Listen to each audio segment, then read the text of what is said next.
Bonjour à toutes et à tous et bienvenue sur Grand Lille TV pour une nouvelle édition du Rendez-vous de l'Écho. Aujourd'hui, William Lamy est avec nous. Bonjour. Bonjour.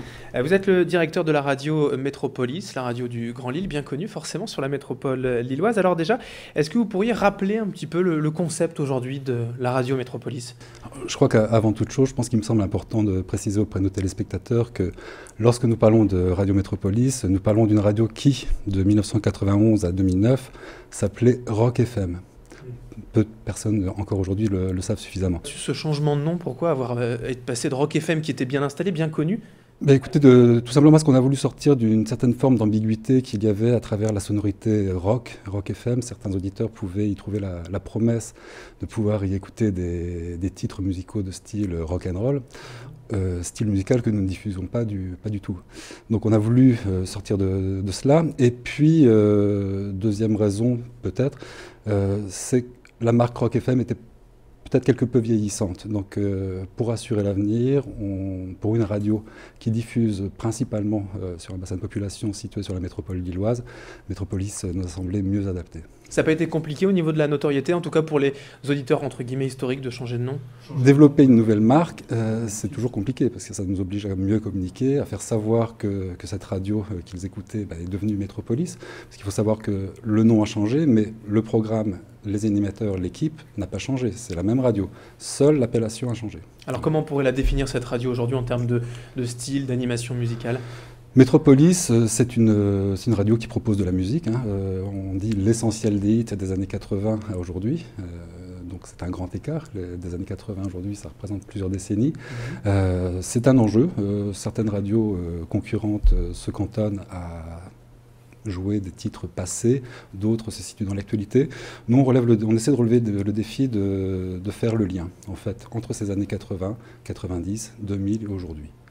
Ça reste pas de nostalgie, pas de mélancolie. On reste une radio musicale qui joue les titres que les auditeurs ont pu apprécier dans les années 80, 90, au début des années 2000, mais aussi aujourd'hui, dans une optique qui est familiale. On pense qu'il est important d'avoir un programme de radio qui puisse aussi bien concilier les parents en compagnie de leurs enfants. Avec un petit peu d'actualité, d'infos, de bons plans sortis, etc. Beaucoup d'actualité. Certes, la musique a une grande place sur notre antenne, mais Métropolis est aussi une radio locale d'information, de proximité. 70% de nos rendez-vous d'information sont consacrés à l'information locale. D'accord, avec des équipes donc, de journalistes, d'animateurs. Ça représente combien de personnes, les équipes de Métropolis aujourd'hui ? Aujourd'hui, nous sommes 13 salariés permanents, ce qui représente en équivalent temps plein 11 personnes. 11 postes. D'accord. Pour un budget au niveau de la pub, du chiffre d'affaires aujourd'hui, qui est de combien ? Alors le chiffre d'affaires en 2011 était de 1 250 000 €, dont 100 000 € considérés d'échange, donc ça fait un chiffre d'affaires de 1 150 000 réparti en deux dimensions. Et il faut savoir que Métropolis son modèle économique repose essentiellement sur la vente d'espaces publicitaires. Pour ce, nous appuyons sur deux marchés, le marché local. Donc là, nous avons notre propre régie intégrée qui cherche à commercialiser Métropolis auprès d'annonceurs locaux sur la métropole lilloise. On fait également sur ce même marché local appel à deux régies, une située à Saint-Omer, une autre qui commercialise Métropolis sur Amiens et Saint-Quentin, en Picardie, et dont la mission est également de développer un chiffre d'affaires dit local. Et le deuxième volet principal, c'est donc de la pub plus nationale, c'est voilà, ça ? Pour nous, radio locale, régionale, il y a un marché de publicité auquel on ne saurait tout seul prétendre, qui est le marché de la publicité dite nationale. Or, il existe en France 127 radios, telles que Métropolis, qui ont rencontré les mêmes difficultés. Eh bien, ces 127 radios ont décidé un jour de se fédérer au sein d'un groupement d'intérêt économique qui s'appelle les Indé-Radios. Ces 127 radios ont constaté qu'ensemble, elles couvraient 95% du territoire français et peuvent cumuler aujourd'hui 8 300 000 auditeurs quotidiens, ce qui est la première audience de France. Donc, grâce à ces performances, on a pu prétendre, tous ensemble, aller démarcher sur ce marché de la publicité nationale.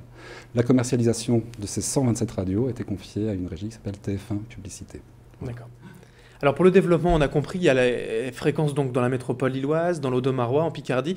Il y en a peut-être d'autres à venir. Pour l'instant, le plan de fréquence, il est établi. Alors aujourd'hui, on peut écouter Métropolis sur le Nord Pas-de-Calais et la Picardie, à travers 5 émetteurs, un à Lille, un à arras, un à Saint-Omer, un à Amiens et un à Saint-Quentin, pardon.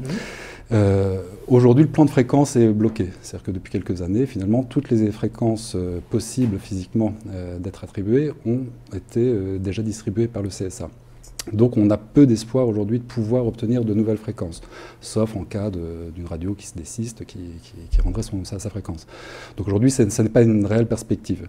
Par contre, Radio Métropolis, comme l'ensemble des radios du territoire français, finalement, a un autre défi à relever qui est l'avenir. Or, on ne sait pas trop encore comment la technologie va évoluer. Il y a depuis quelques années une tentative d'essayer de développer ce que nous appelons la radio numérique terrestre, donc qui est la possibilité pour les auditeurs d'écouter les radios qu'elles pouvaient écouter auparavant, mais sur un signal numérique qui, en plus d'un programme radio, pourra aussi associer des images, de la vidéo, du texte. Mais pour l'instant,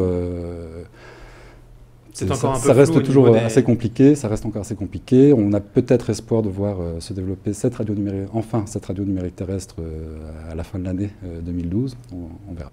Eh bien, on aura peut-être l'occasion d'en reparler avec vous. Merci William Lamy d'avoir été avec nous. Merci. Je rappelle donc que vous êtes le directeur de la radio Métropolis. Et merci à vous de nous avoir suivis sur Grand Lille TV pour ce rendez-vous de l'écho. Tout de suite, l'info continue.